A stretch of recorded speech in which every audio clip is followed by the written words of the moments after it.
Well, That's cycles part of I was the thinking is carry. not like I mean, you're talking auto. about longer distances, I think right? trains Well, is the no, big I'm one. talking It's- about everything. But So- okay, what's the focus of this? So the idea is, without getting into too much of what the actual assignment is, it's how you use transportation to get what you want to get. So either it could be for anything. It could be for work. It could be for getting groceries. It could whatever you use for Which city are you like considering? Like So- metros or everything.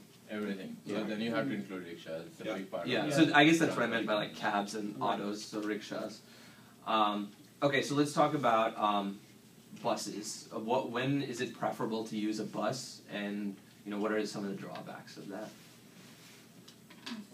Should we go one by one? Or Just whoever wants to start. We can. So I'll just start from my experience. So, Okay. so buses was more preferable when the journey is not as long, where you can take a train, Okay. like say 3 or 4 stops or more than that, Mhm. and then you just climb on a stop, and then you maybe a 20-minute journey ride or something like that, Okay. like buses. Okay. Of course, also because buses you have stops at every single block, and Yeah. it's convenient. The drawback is it can be really slow Okay. because it stops at every single. So is this within Bus the stop. city you're talking about? Within or the like, city, within Okay. within a big city like Delhi, for example, if Okay. you want to go from you have colonies in Delhi. I don't know what do you call it here, like from one zip code to the other. Yeah. maybe. Then you can take a bus and go. Okay.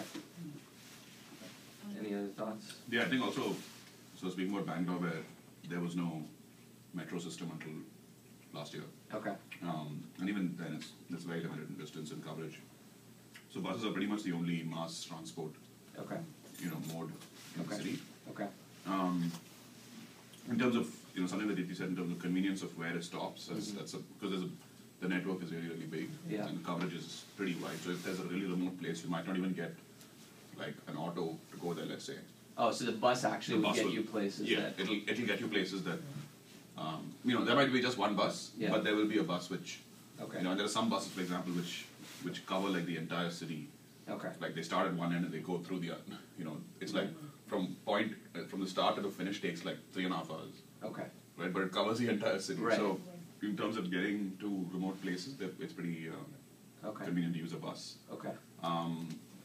Of course, the drawback there is in terms of predictability and timing, Okay. especially with a city like Bangalore and traffic and things. When you compare it to a place like, let's say here, Okay. you have bus timings, but those are all just like very Very loosely defined. Yeah. One big difference between big metros like Bombay Mhm. and smaller cities like in Mumbai, buses are very reliable. Yeah, yeah. And very good. So there's a big difference between the bus systems in Delhi and Absolutely. Mumbai as compared to maybe smaller cities like Lucknow or Okay. Pune. I think one of the other things is also on the price point. So it's relatively cheaper to travel in a bus. Like in addition to the flexibility that he talked about Yeah.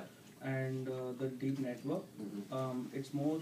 it's probably cheaper to travel in a bus. Mhm. It's probably the cheapest when you want to do longer distances. Okay. Even when you compare it to like probably faster, more comfortable ways like the metro. Okay. So the buses will be like you have a ticket which costs between 2 rupees and 10 rupees, Mhm. and it pretty much takes you from one part of the city to the Yeah. other. Okay. So I think that's a big advantage, and a lot of people kind of started, like once the metro in Delhi came up, Mhm. a lot of people started using buses to travel across hubs.